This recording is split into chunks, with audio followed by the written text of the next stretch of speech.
Hello friends, দেখেই বুঝতে পারছো কি নিয়ে এসেছি একটা নতুন ধরনের চিকেন। আজ কিন্তু চিকেন কষা বানাবো না, একটু ঝোল ঝোল, যার জন্য চিকেন নিয়েছি। নিয়ে তাতে দিয়ে দিলাম ধনে জিরে গুঁড়ো, তেল আর নুন, আর দিয়ে দিচ্ছি সামান্য পরিমাণ লেবুর রস।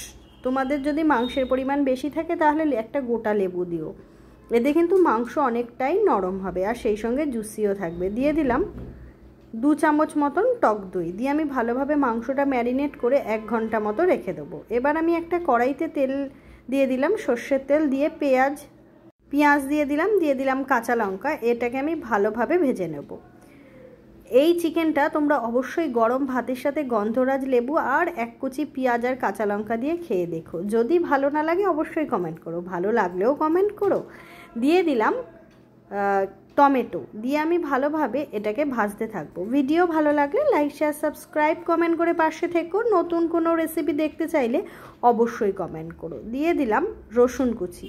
তবে এই রান্নাটায় আমি কিন্তু বেশি তেল মশলা ব্যবহার করিনি, খুব সহজে তোমরাও কিন্তু এটা বানাতে পারো আর খেতেও কিন্তু ভালো লাগে। যদি তোমরা এটা রাতের ডিনারে বানাও তাহলে কিন্তু রুটি দিয়ে খেতেও তোমাদের বেশ ভালো লাগবে, তবে আমি বলবো ভাত দিয়ে খেলে বেশি ভালো। এবার যে চিকেনটা ম্যারিনেট করে রেখেছিলাম সেই চিকেনটা কিন্তু আমি এই পেঁয়াজ এর মধ্যে দিয়ে দিলাম, দিয়ে আমি এটাকে ভালোভাবে কষাতে থাকবো। যতক্ষণ না তেল ছাড়ছে ততক্ষণ আমি এই চিকেনটাকে কিন্তু ভালোভাবে কষিয়ে নেব। দেখো কালারটাও কত সুন্দর আসছে।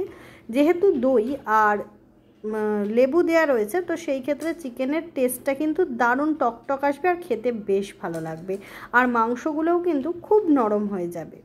দিয়ে দিলাম সামান্য পরিমাণ বিট নুন, সামান্য পরিমাণ হলুদ, তোমাদের কাছে বিট নুন না থাকলে নুনও দিতে পারো।